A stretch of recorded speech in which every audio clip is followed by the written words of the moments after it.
Hey, welcome back to the Blade Lab. Today I've got the Berg Barber knife in for review, for analysis, for looking at. It is a new acquisition by yours truly. Was not provided to me free of charge at all. So these are still available. So as I said, it is a knife made by Berg Blades. Matt is the proprietor of Berg Blades. I don't know him personally, but I have, hold on, let me silence my watch here. Yeah, so all I know about him is what I've read. I've gone to his website, bergblades.com, where he says that he's been in the knife game for, I guess, about 12 years now, going on 12 years. He is a firefighter by trade, and he has always had a fascination with knives, like many of us, I'm sure, and started thinking about purchasing a particular knife that he couldn't afford, and then got to thinking about, well, why does it cost so much? What does it take to make a knife? Etc., etc. One thing led to another, and he started acquiring equipment to make his own knives. And he, in fact, does still make custom knives. But he is also a knife designer who works with OEMs. As far as I know, they're all in China. And they produce his knives, and this is one of those. So I was partly interested in this because one of my favorite knives of 2023 was one of Matt's designs called the Sweeney. Yes, the Sweeney. Super cool knife. Was very well reviewed for good reason. It is this one is a bolster frame lock. Has a top flipper and a side flipper, great action, really cool blade. So this is not about that, but it's part of what drew me to this knife. So the Barber and the Sweeney. So you might be wondering, where do these names come from? I don't know if you're familiar. You might be with. There is a, I guess it's an Old English sort of tale, which was made into a Broadway musical called Sweeney Todd, which is basically about a barber who teams up with a woman who makes meat pies, and they basically he sort of cuts the throats of his clients and gives the bodies to the baker, and then she makes meat pies out of them, and they make cash that way. So I don't know what Matt's interest in it is, but obviously he has some fascination with it. It was a good play, I'll say that. So this barber is a sort of, as you'll see in a moment, in the form of a sort of straight razor style. Obviously, it's not. You wouldn't really want to shave with it. But so let's take an up close look at it. So this is the second, I believe, iteration of the full size barber. The first one. I don't know if it was a frame lock or a liner lock, but this one is a button lock, which interested me. Button locks being all the rage these days. It has thumb studs and also a top flipper. The scales on this model, this particular version, are PVD stonewash titanium. Has a titanium backspacer. Has a milled titanium clip, and obviously the button. So I think that's pretty much covers the outside. I'm sure you guys are saying, just open the damn knife already, so I will. Bang! Check that out. So yeah, just a wild blade. Not something you see every day in the knife world. It is. How would you even describe it? Straight razor style? No, I guess what you would call this is a sheep's foot type blade. It is a pretty deep hollow grind. It has On the website, he listed as a machine satin grind. Although, you know, if he hadn't listed it that way, I would have probably thought that this is a belt satin. So a very good quality machine satin. I like the way it looks. A lot of times I don't like the machine satins. I just, you know, it's just an aesthetic thing. I don't think they don't look that great. This one I do like. Not quite, I guess as I think about it, it's not quite a belt satin, but it's close. And there are horizontal machining on the flats of the blade. It is a pretty thick blade stock. I don't have the numbers. I should have had the numbers with me, but it's I believe it's around 0.156 or so. And it carries that thickness, as you can see, very close to the tip, so it's going to be quite sturdy up here. Doesn't really have much of a tip to begin with, but it's you know, I think it's enough certainly to cut into packaging and do most things. You're not going to want to go to stabby town with it, but as far as just opening packages and doing sort of EDC tasks, I think it's fine. It's going to be good for sort of detail cutting. There is definitely enough. This is not a good angle for that, but you can sort of put your finger on the top, get very good control, and then there is enough tip. I've already tried this to sort of cut out, if you want to cut out labels, you got to cut cardboard shapes, whatever you want to do with your sort of detailed cutting. It can do that. Obviously you can see the Berg Blades logo on the blade, the BB. That is the only billboarding on the knife, on the outside anyway. Internally, if you can see, there is weight relief. So, but I think in part because the blade is so thick and because the thickness goes out so far towards the tip, it is not a lightweight knife. I think it comes in around 4.7 ounces. So, yeah, not terrible. That's perfectly fine weight as far as I'm concerned, but some people might not like it if you're wearing gym shorts. Yeah. The knife is OEM'd by Bestch in China. Bestch, if you're not familiar, has garnered quite a reputation in the last couple of years. They really, I think, stepped up their quality. They're approaching, if not equal to, Reate's quality these days. The blade length, we're going to start getting into some interesting aspects of this knife now. The blade length overall is about 3¼ inches. The cutting edge is just under 3 inches. You know, it's maybe like 2.9, 2.8 inches. Which is not a very long blade in relation to the overall length of the knife or the handle. So the overall length of this knife is going to be about 7 and what do we got here? Yeah, it's about 7 3/4 inches, maybe a little, depending where you measure, a little over 7 3/4 inches. Could you see that? Yeah, I think so. So, yeah, the blade to handle ratio on this is not great.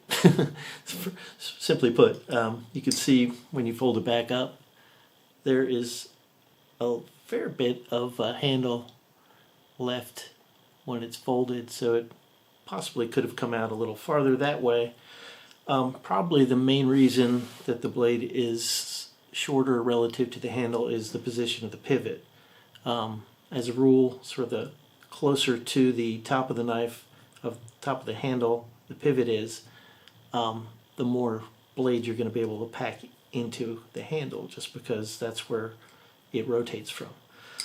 I'm assuming that the pivot had to be this way because of the button lock, or I don't know.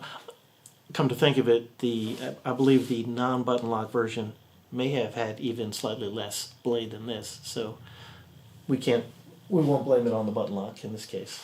It's just the style of this knife. So we're going to get to that in a minute. Let's talk about the action of this knife, and that is the star, frankly, as far as I'm concerned. There's the style. I do love the style, but the action of this knife is great for any knife, but particularly so for a button lock knife. And be aware that I'm doing all of this sort of parallel to the table, so it's not the typical operation. But yeah, the studs work great. Oop. Never fails, does it? The front flipper is excellent, which normally I would be concerned about with a button lock, because true plunge locks, which this is, as you can see here, let me open it up too. Well, you can't. It's actually hard to see the plunge from the top because the flipper sort of covers it up, but I think maybe you could see it there. So it is a true plunge lock, and often with true plunge locks, well, always actually, there is no real detent. There's no detent ball like with a frame lock or a liner lock. So there's not a ball that rides along the tang. It doesn't slip into a hole in the tang of the blade like those other knives do. And those are generally what give you that sort of crisp break when you open the knife. So a lot of times with button locks, it's a little spongy when the action is a little spongy. But with this one, it's actually surprisingly crisp. I think it's going to be hard to capture this on video, but yeah. Can you hear that? Let me see if I get it. I'm going to take this off camera and put it close to the microphone for a second.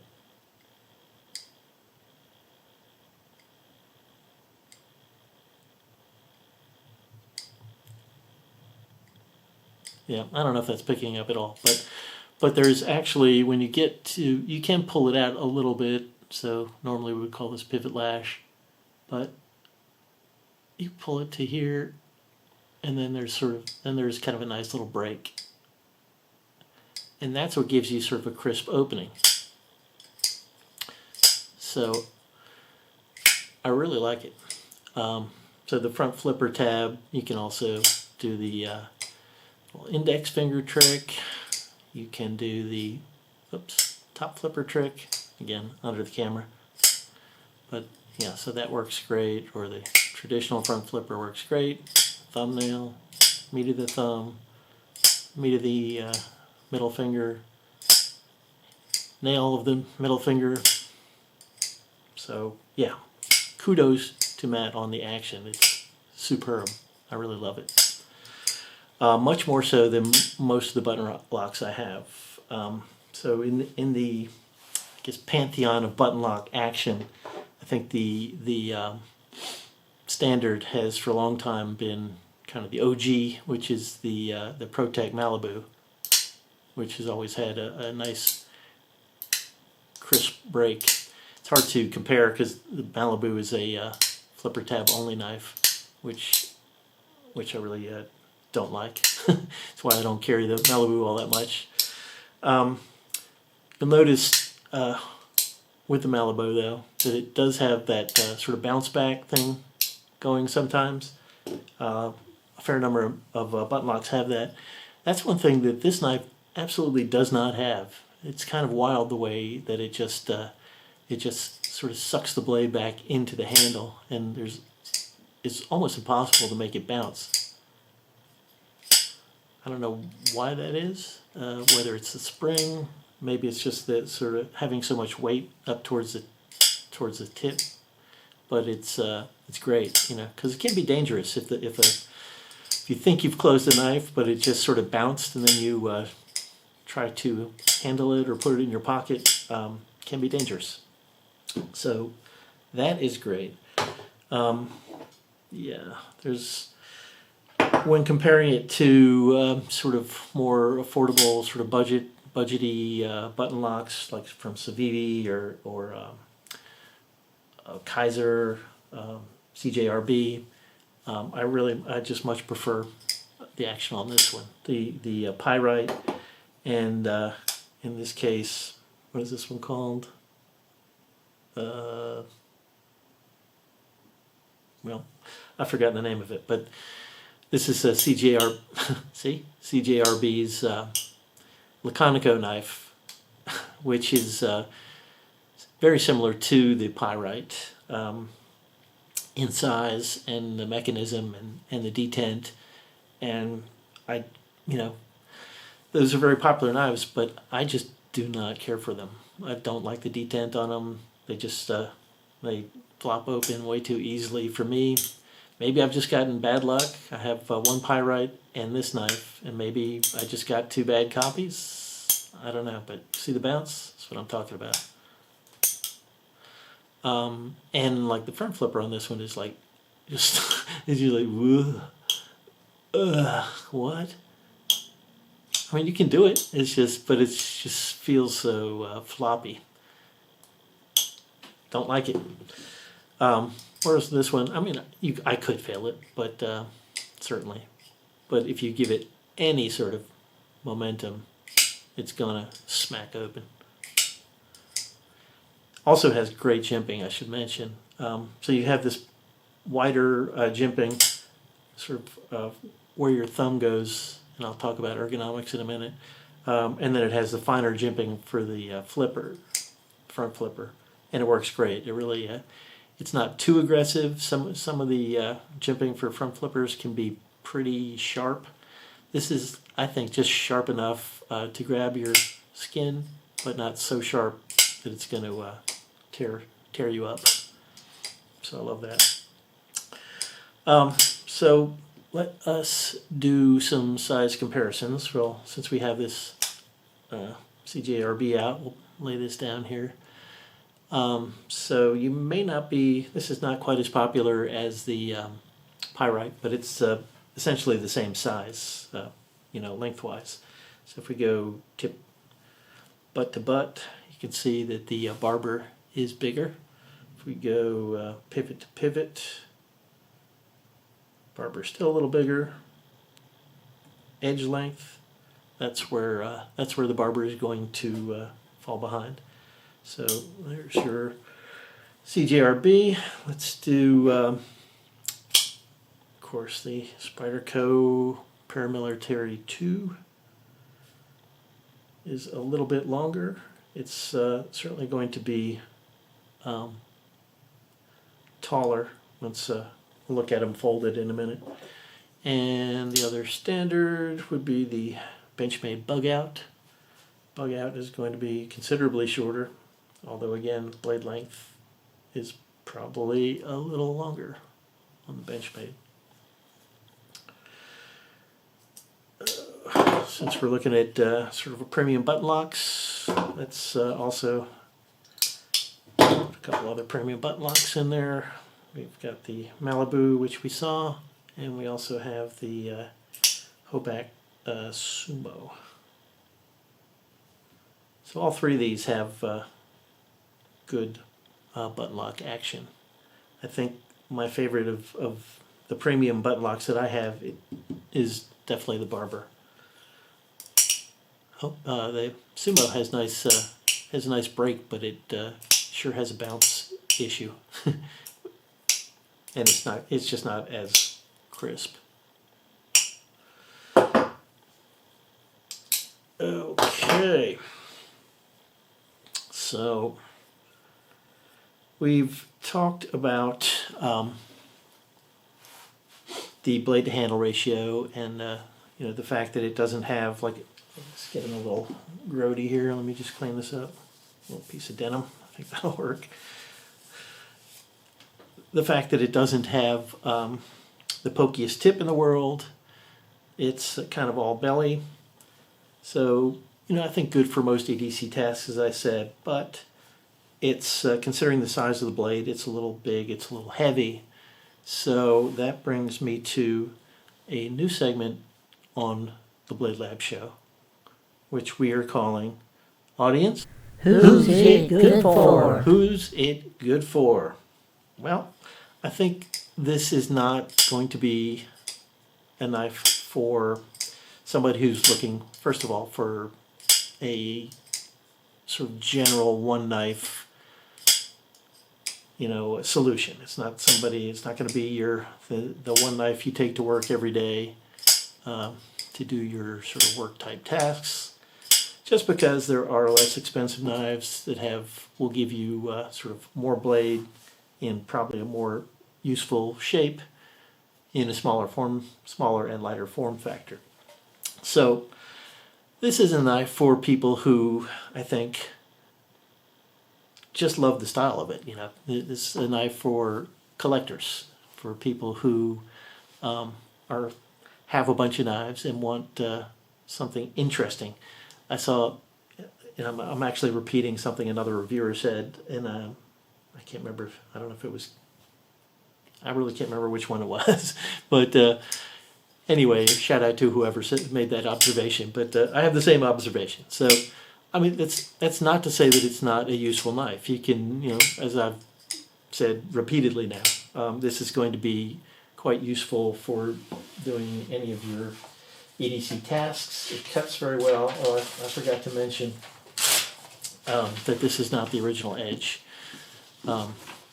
So I can show you that it cuts, but it's not it's not cutting with the factory edge. This is my own 15-degree edge on there. So let me finish what I was saying first of all. So yeah, so it's a very fidgety knife.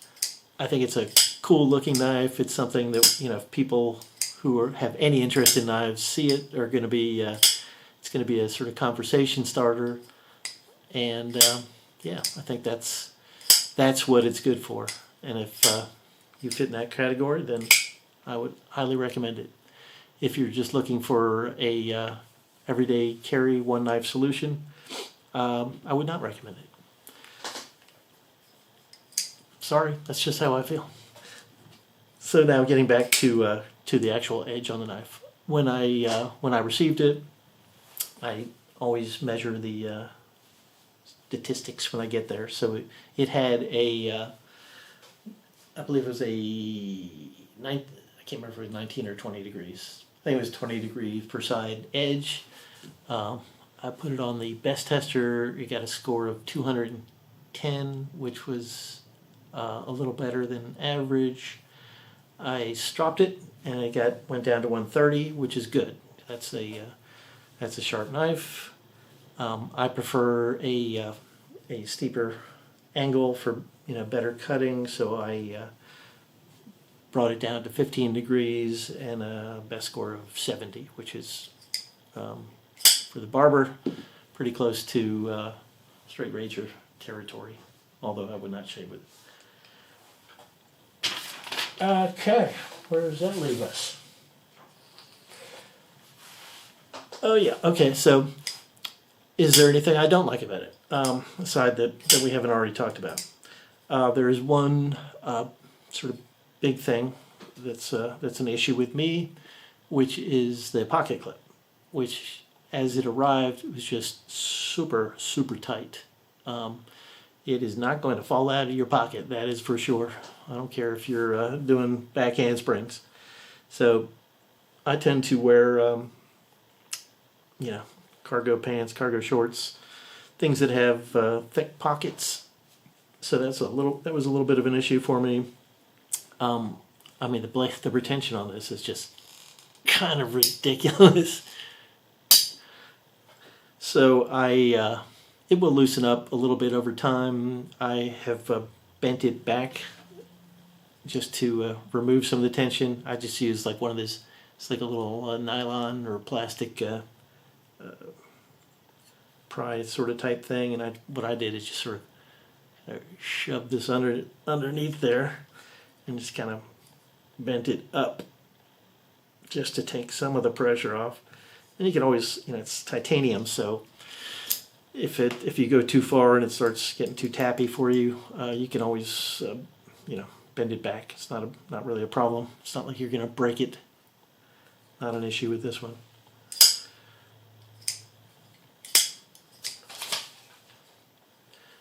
Any other issues I have with it? Let me think. Well, there is the price. I mean, it's not an inexpensive knife, I'm not going to say what the price is because that can change and it depends when you see this, but you can go to the website and check it out.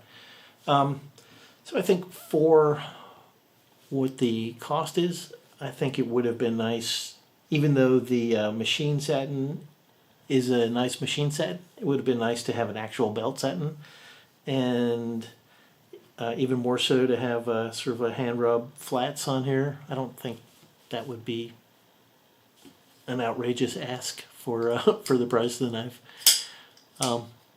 but it's fine. You know, it's still attractive. I think you hopefully will agree.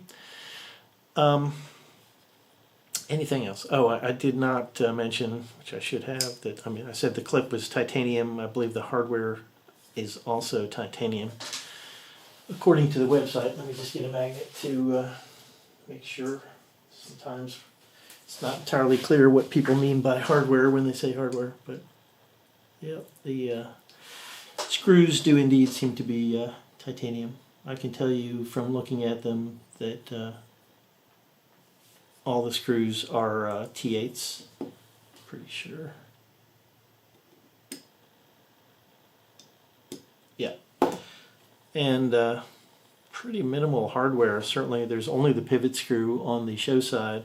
On the back side you start to get into more, but it looks like to disassemble it you would only have to take out the pivot and these two body screws which go into the back spacer. The clip screws only screw into the scale. So I hope you got some useful information from this. If you're interested in the Berg Blades Barber, I would suggest you don't linger too long. These are made in limited quantities. I believe he's said it was a run of 400. Some of them, there's a version that has the non-coated handle, which I believe is already sold out. So yeah, go check it out. He's got some a bunch of other great knives on his site too. I don't think there are any Sweeneys still available, but if you see one on the secondary or if he does another run, highly recommend that. Maybe I'll do a little mini review of it later. Anyway, thanks for stopping by the Blade Lab. If you're not subscribed, please click that bell icon below. Click the little thumbs up to like the video, and I'll see you next time. Y'all have a good one.